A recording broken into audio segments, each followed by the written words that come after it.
I never really believed in fate. Life, to me, had always been a combination of choices, accidents, and sheer stubbornness. But then there are moments that cling to you like smoke, moments that twist everything you thought you knew into something entirely new. That moment for me was the night I met her. It wasn't supposed to be anything special. I was 23, broke, and restless. The kind of guy who lived paycheck to paycheck, juggling a dull office job with a side hustle fixing up computers for neighbors. I didn't party much, didn't really go out unless someone dragged me. But that night, my best friend Alex convinced me to check out a small underground lounge he had discovered on the edge of the city. The place was dim, filled with soft golden lights that made the air itself seem warmer. Jazz spilled lazily from a live band in the corner, mixing with the low hum of conversations. It was the kind of spot where time seemed to slow down, where everyone pretended they had no worries waiting for them outside. And then I saw her. She was sitting alone at the bar, a glass of red wine in her hand, her posture confident yet unbothered, as if she belonged to a different world entirely. She wasn't the kind of beauty that screamed for attention, no glitter, no loud outfit. Instead, she had that quiet, magnetic pull, the kind that makes you stare without realizing you're doing it. Her dark hair cascaded over one shoulder, catching the faint light, and her lips curved into a subtle, knowing smile as if she had already noticed me watching. Alex was busy chatting with a girl by the dance floor, so I found myself alone, nursing a drink I didn't even like, my eyes constantly returning to her. Something about the way she moved slow, deliberate, unhurried made the rest of the room fade out. Finally, she looked directly at me. Our eyes met, and for a split second, I felt pinned in place. Her gaze wasn't playful, it wasn't shy. It was intense, as if she was studying me, weighing me. Before I could overthink it, she stood up and walked over. "Do you always stare at strangers that way?" she asked. Her voice was low, smooth, with just enough teasing in it to make my throat dry. Sorry," I stammered, cursing myself. "I didn't mean to be rude." She tilted her head slightly, examining me with those sharp eyes. "You don't look rude. You look curious." That word hit differently. Curious. Yeah, maybe I was. Curious about why she was here alone, curious about why she chose me out of everyone else in the room. "I guess I am," I admitted. "Curious about you."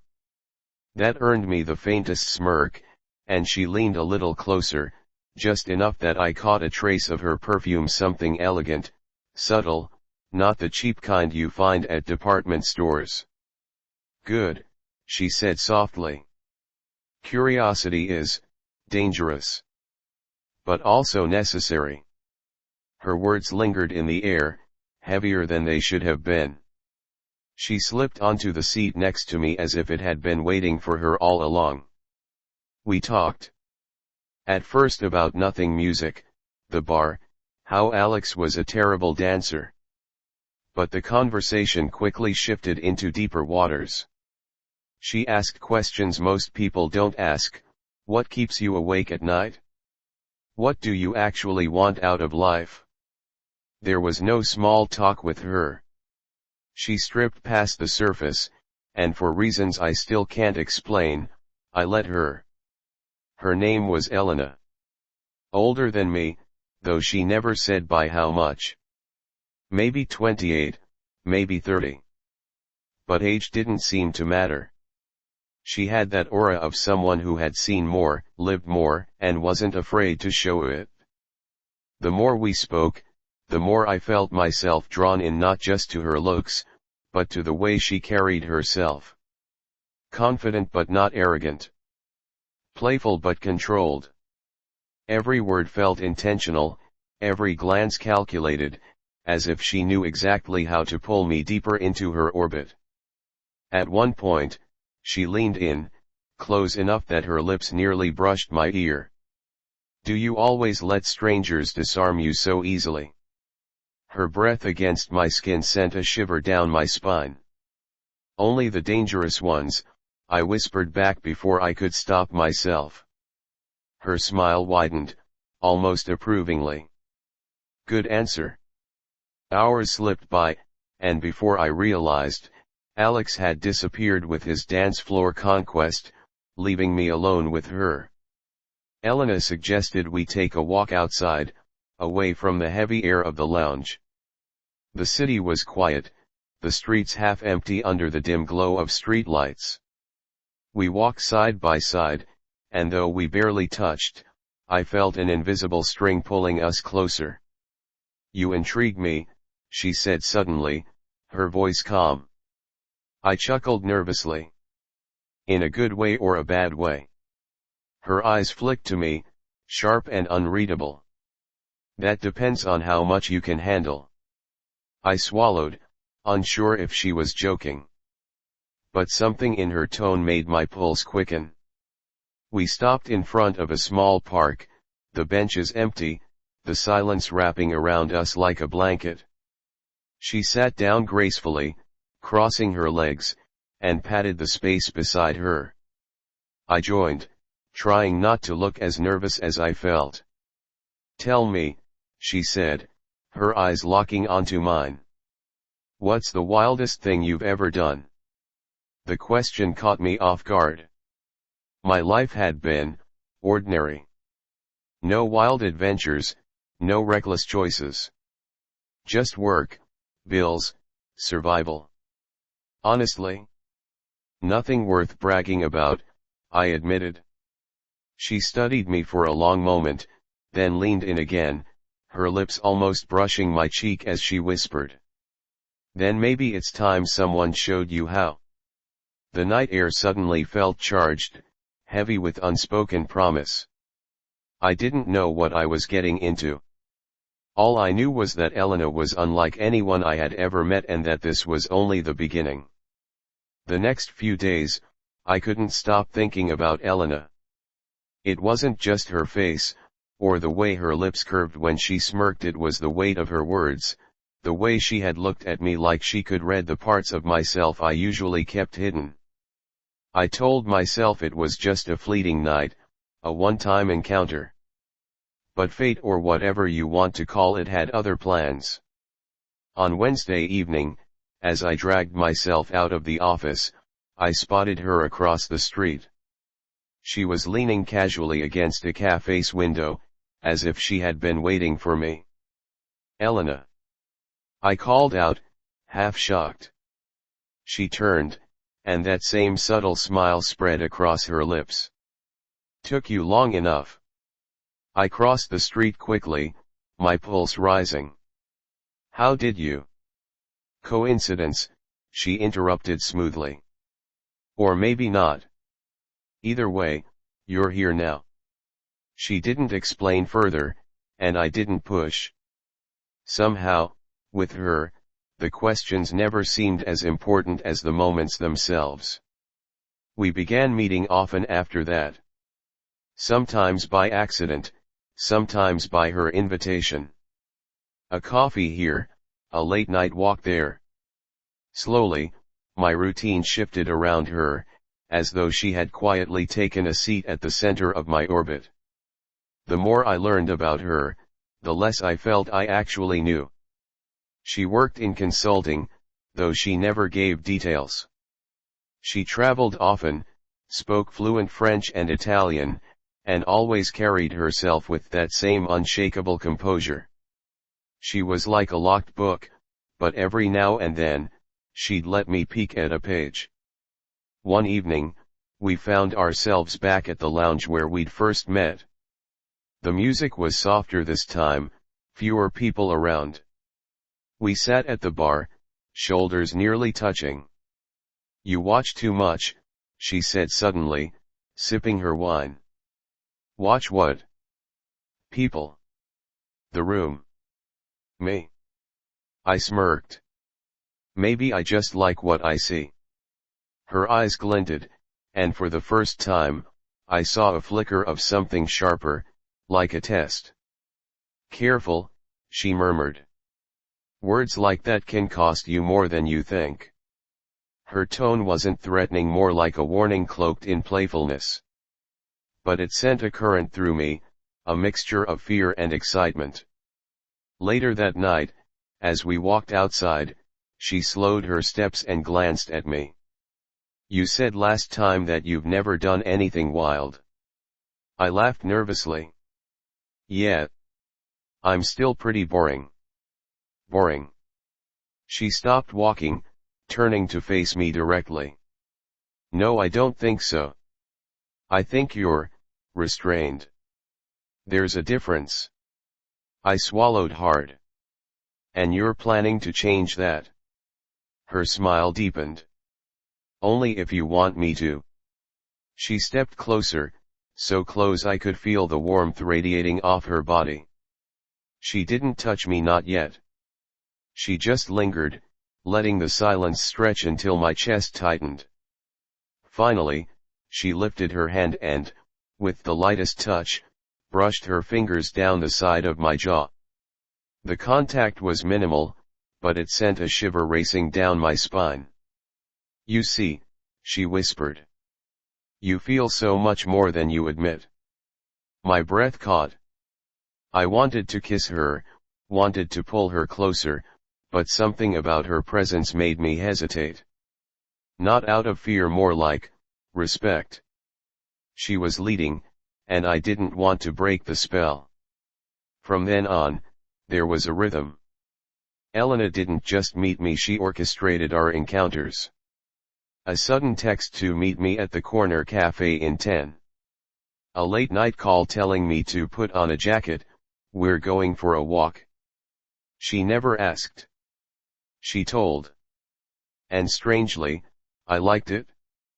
One Friday evening, she invited me to her apartment. It was the first time I saw her space, and it was exactly what I imagined: minimalistic, elegant, everything in its place.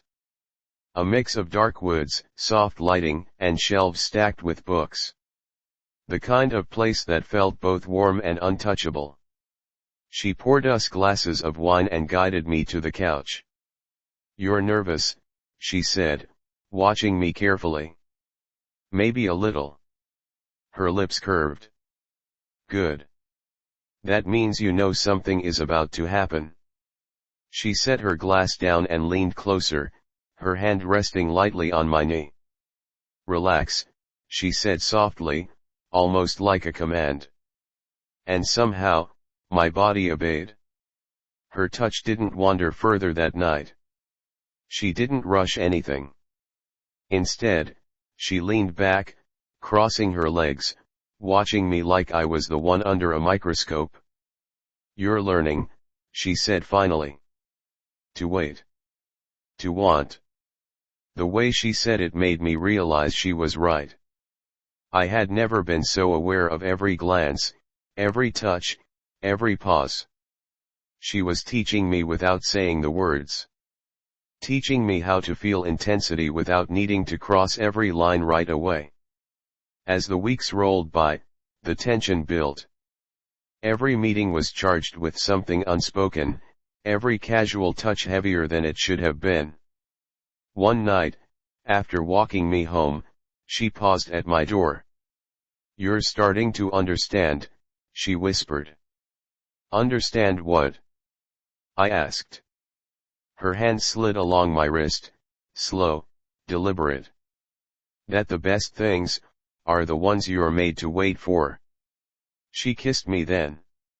Not a deep, desperate kiss, but something controlled, intentional, her lips soft, her hand holding the back of my neck firmly enough to remind me who was in charge. When she pulled back, she looked at me with those piercing eyes. Good night, she said simply, and walked away before I could even breathe properly again. I stood there long after she disappeared into the night. My heart racing, my thoughts spinning. Elena wasn't just a woman I was attracted to. She was something else entirely, a force. And I had the sinking feeling that I was already too deep to pull back. But the truth? I didn't want to pull back.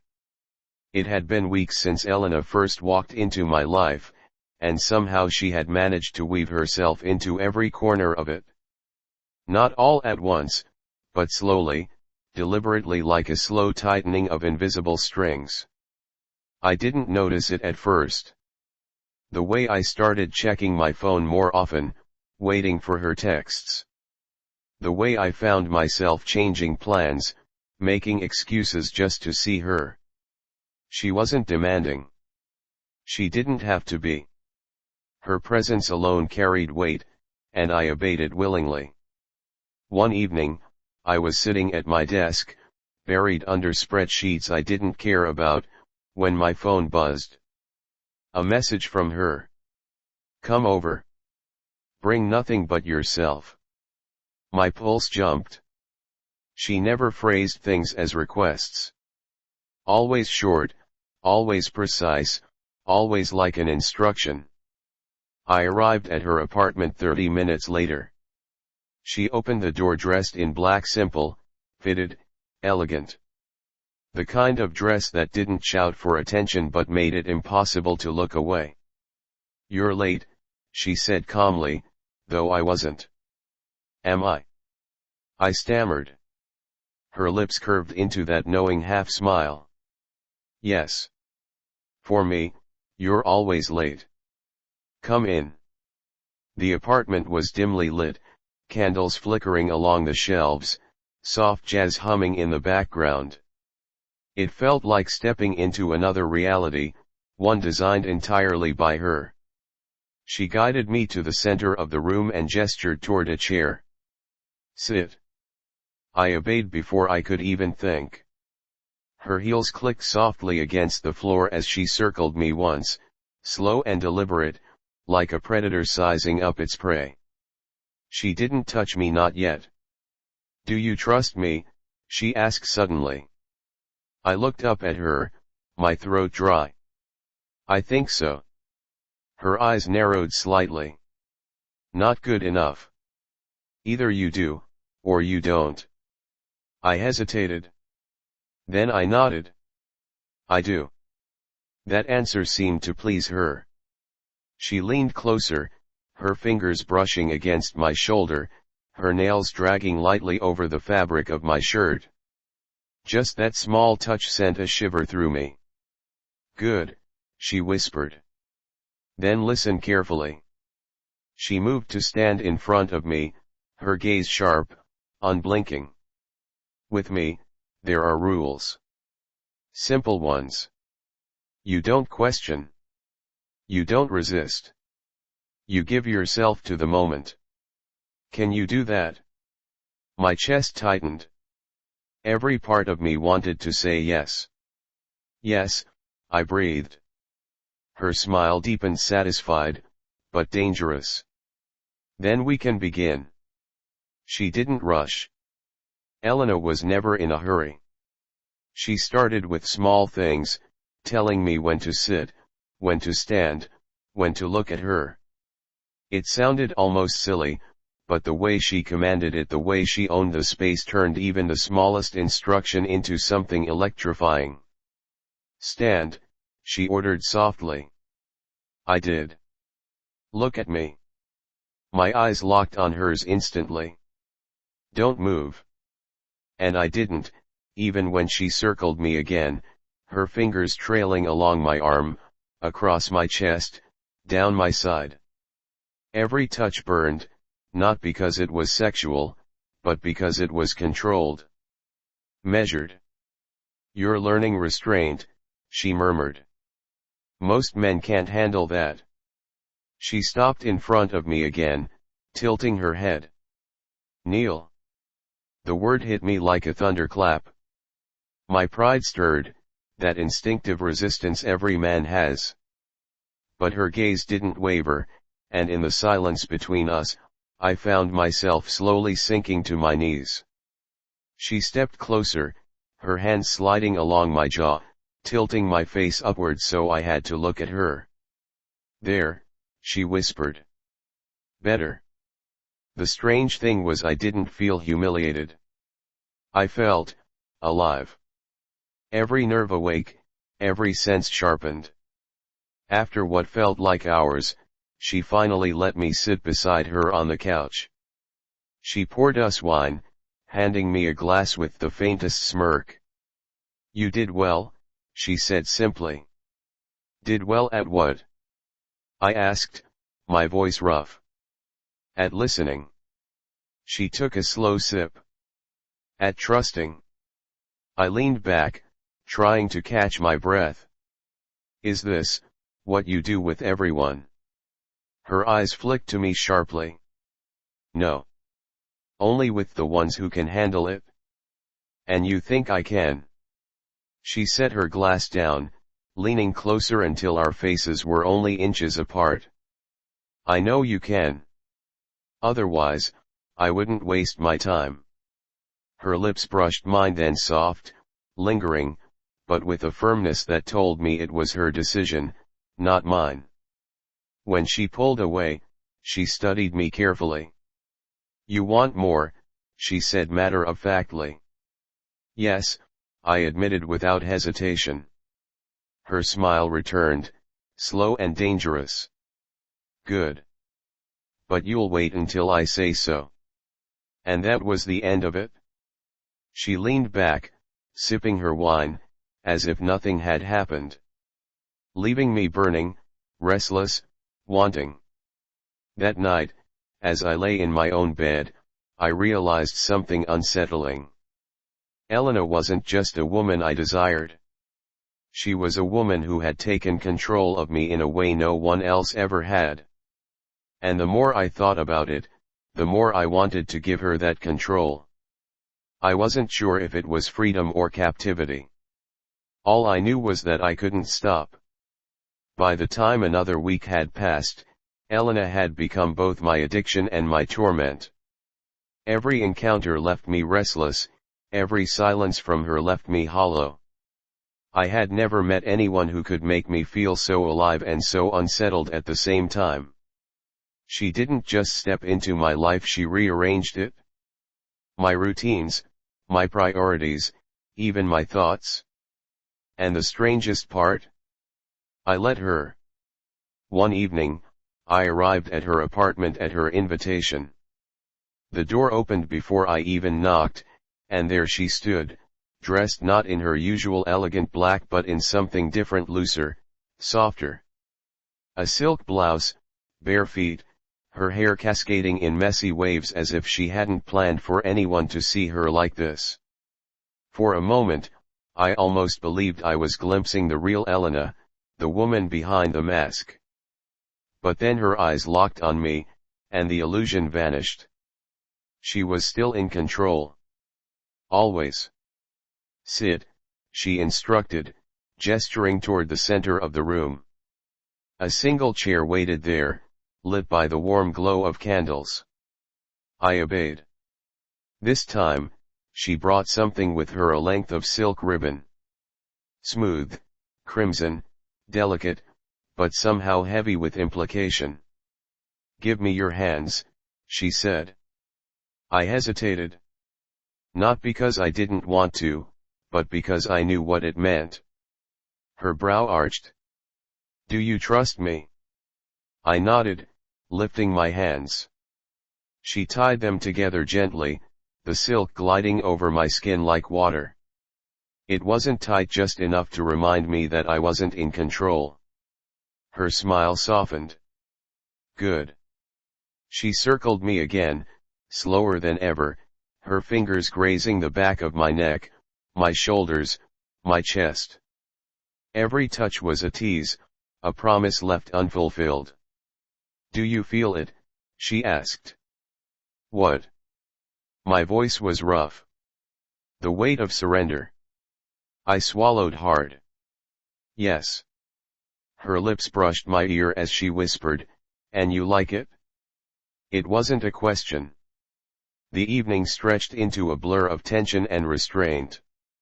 She toyed with me, guiding my responses, never giving too much but always enough to keep me burning. She let her fingers linger where I wanted more, only to pull away. She kissed me once hard, commanding, then left me aching for more as she untied the ribbon and walked across the room. "You're learning quickly," she said, pouring herself a glass of wine. I stayed in the chair, my body still trembling from her touch. "Learning what?" Her eyes flicked back to me. "Patience. Control. Desire without demand." I let out a shaky laugh. "You make it sound like a lesson." "It is," she replied simply. "And you're a very good student." That word stung more than it should have. Student. Because beneath the fire and fascination, a doubt had begun to creep in. Was this all I was to her? Another experiment, another man to mold and shape before she grew bored and moved on? I couldn't stop myself from asking. "And when I've learned everything, then what?" She tilted her head, studying me with those unreadable eyes. "Then," she said slowly, "you'll know whether you're strong enough to stay." It wasn't the answer I wanted. It wasn't even really an answer at all. But with Elena, that was how it always was. Later that night, as she walked me to the door, she paused. For the first time, her expression softened, not the controlled smirk, not the testing gaze, but something almost vulnerable. "Don't overthink," she said quietly. "Just feel." Before I could respond, she kissed me again, this time slower, deeper, a kiss that wasn't just about control. A kiss that carried weight. And just as quickly, she pulled away. "Good night," she whispered, closing the door before I could say anything else. The walk home was a blur. My body was buzzing, but my mind was tangled. I wanted her. God, I wanted her more than I'd ever wanted anything. But I couldn't shake the question echoing in my head. Was I falling in love with a woman who only saw me as her project? The next day, she didn't text. Or the day after. For the first time since we met, there was silence. It gnawed at me. Every hour felt like a test, every minute a punishment. I thought about calling, about showing up uninvited, but something in me knew better. Elena played by her own rules, and breaking them would mean losing everything. By the third night, just when I was convinced she had vanished, my phone buzzed. A single message. "Come to me. Midnight. Don't be late." My chest tightened. Relief. Fear. Anticipation. Whatever this was, I was already in too deep to turn back. Midnight. The city was asleep, but I was wide awake, pacing the street outside Elena's apartment before finally gathering the courage to knock. The door opened slowly, and there she was. Dressed in black again, sharp and elegant, her eyes catching the light like twin embers. "You're on time," she said softly, almost approvingly. Inside, the apartment felt different tonight. The candles were brighter, the music lower, the air thicker. Everything seemed charged, like the world itself was holding its breath. "Sit," she said, pointing to the same chair at the center of the room. I obeyed. This time, she didn't bring ribbon. She brought chains. Small, delicate cuffs lined with leather, nothing brutal but heavier than silk, and impossible to mistake. My pulse hammered. "Hands," she commanded. I hesitated, just for a second. Not out of fear, but because I knew this was different. This wasn't playful teasing anymore. This was crossing a line. Her eyes locked onto mine. "Trust me." And I did. God help me, I did. She fastened the cuffs around my wrists, securing me lightly to the chair. Not painful, not cruel, just enough to remind me again, I was hers tonight. Completely. She circled me, slow, deliberate, her heels echoing softly on the floor. Every step made me ache. You've come far, she said. You've learned patience. You've learned restraint. Now, there's one last lesson. My breath caught. What lesson? She leaned down, her lips brushing my ear. Surrender. The hours that followed blurred together. She pushed me further than ever before, making me hold still while she teased me with touches that never went where I needed, commanding me with words that pierced deeper than any whip could. She gave little, and I wanted everything. At one point, she climbed onto my lap, her face inches from mine, her weight pressing down just enough to make me strain against the cuffs. You want me, she whispered. Yes, I gasped. Say it. I want you. Her smile burned into me. And still, you'll wait until I allow it. It was torture. Exquisite, maddening torture. But beneath the ache, beneath the tension, something else was happening.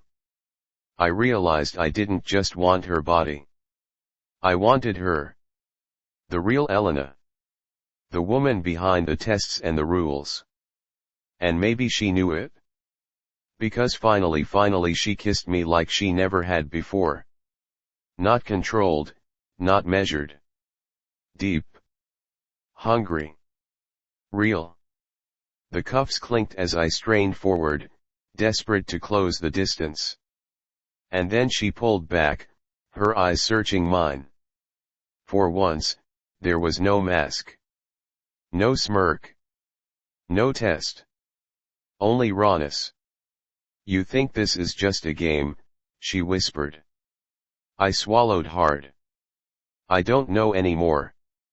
Her gaze softened, and she reached up, brushing my hair back with trembling fingers.